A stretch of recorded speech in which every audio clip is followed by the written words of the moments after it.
Just have a look here. What do you see? Do you see a fallen tree? I see a future house. I see a stealth shelter just waiting. There's the ribs and roof and rafters. Now here is the only problem. This is kind of in a fire break. Let's show you how close we are to the citizens, the good citizens of this neighborhood. We are very close. There's a fence there. This doesn't look much to start off with, and I'm also interested in how much time it'll take us to actually improve this and make a stealth shelter. So let's get started.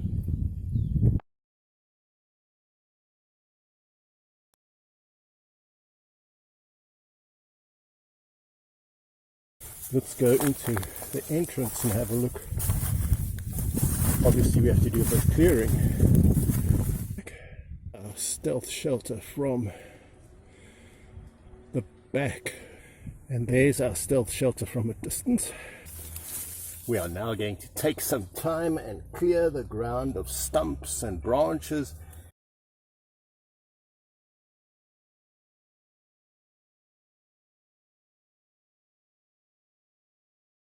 Just feeling that there's nothing.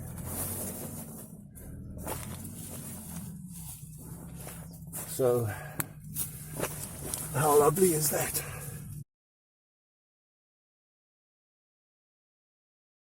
Always helps to tie strings onto the edges of your tarpaulins, but if not, a bit of string. Yeah, even this will do. You just put it in the corner, make a slip knot like this, pull it tightish, slip it on, then pull it tight, and then that will grip nicely. Then finish off around. These are blue gum seeds, and now we just have to tie this off.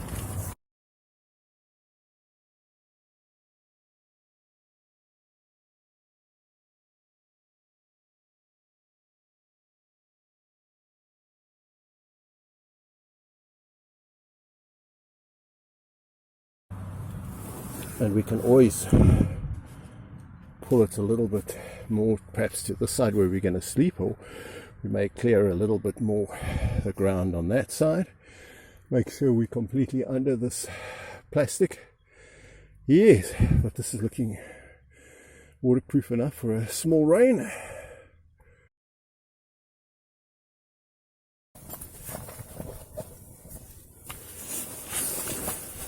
I am so impressed with this stealth shelter. We're going to do a bit of cooking.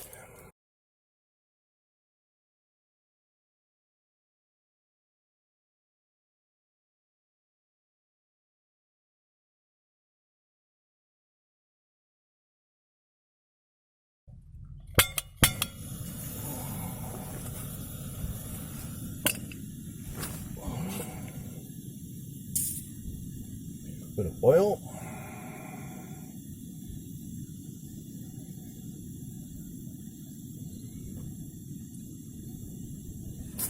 Let's put the lid on, keep the heat in.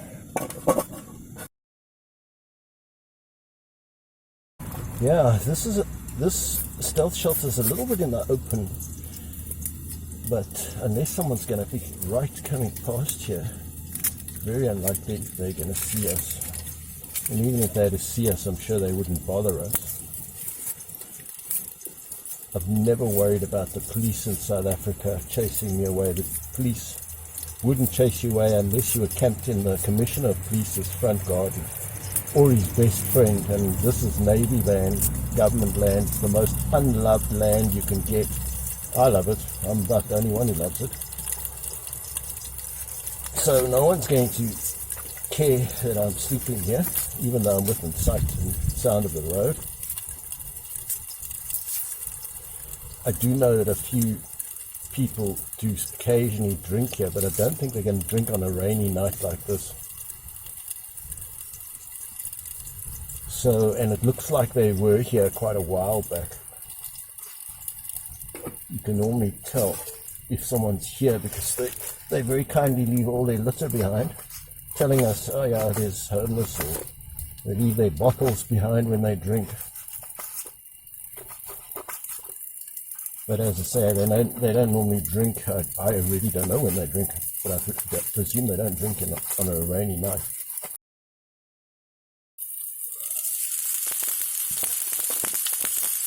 There's only one of me, and I've made a feast for a king. Oh well, breakfast.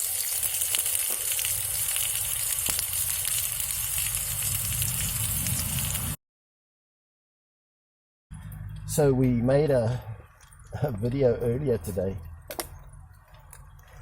on foods I would take with me if it was the end time Armageddon, and I basically chose foods like lentils and rice, popcorn, flour, oats. Those would be my staples, and oil, plus coconut oil. You can make so much with that, and then curry powder and sugar. I really spent time clearing this, as you'll see from the video, and it's time well spent. It's really worthwhile, that time, because A, you don't puncture your air mattress, and B, you sleep comfortably. It's going to rain. I put up a tarpaulin. It's got drops on it. I should have brought some sellotape to sellotape up the holes. I forgot to do that. But I brought another piece of plastic that, if necessary, if it rains hard, I can put over me. So I'm actually expecting to sleep warm and dry tonight.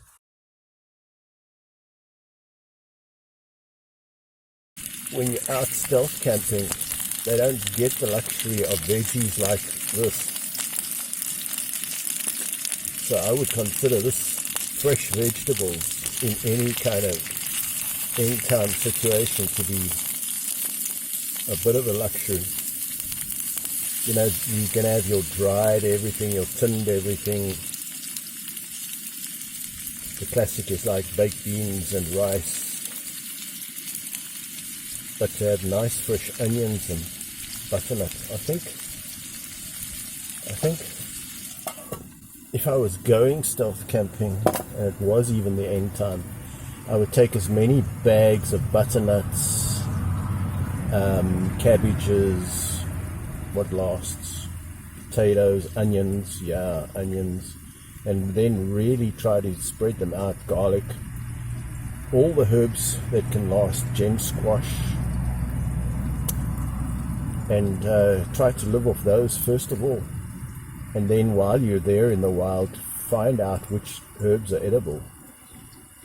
It'd be great to have actually give yourself a book of the area where you plan to go, and get yourself and look up all the plants in that area, the natural plants that are edible, because you're going to have to supplement your the supplies you've brought with, your prepper supplies, with fresh leaves, fruits, flowers, etc. So you could be surrounded by plenty of edible foods. I must say, this is a rather monotonous environment. It's basically a blue gum forest with Port Jacksons, and then there's some of the indigenous, what they call fynbos, but none of that really is edible, I don't think, unless I haven't looked it up really, but it's all not very edible.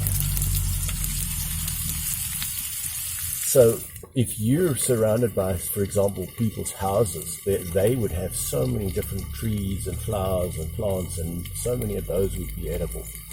So I think the diversity of the environment and what type of environment you're in, if you're in a forest, like a really mixed forest, I'm sure there's plenty there. But if you're just in a monotonous blue gum forest or a Port Jackson forest, well, as far as I know, they're not edible. So yeah, for example, I've never found snakes, even though I spend a lot of time here. Never found snakes. I've never seen a snake. Yet in my garden, I was wearing these Crocs, and I saw a snake crawling out through one hole of the Croc. That was about 2 weeks ago, and then about a week ago, I dipped a bucket into my fish pond, and I pulled out. There was a snake swimming in the bucket, so I saw 2 snakes in short succession, and the poor thing recovered. It was pretty cold, and yeah, slithered off. So even in my own garden, I've got so much more biodiversity than there is here. We're pretty minimalistic today. More minimalistic than usual. So I'm just going to have to eat straight from here.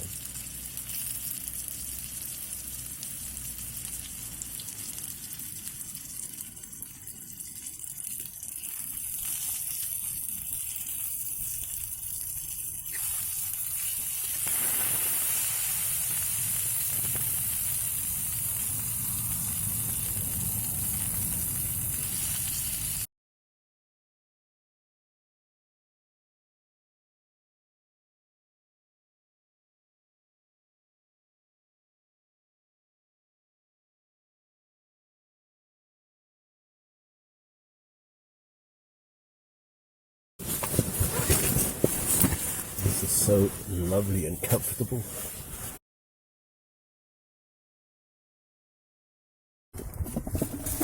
There's our air mattress. There's our air mattress and our pillow. There's plastic above, plastic covering me if necessary, my sleeping bag.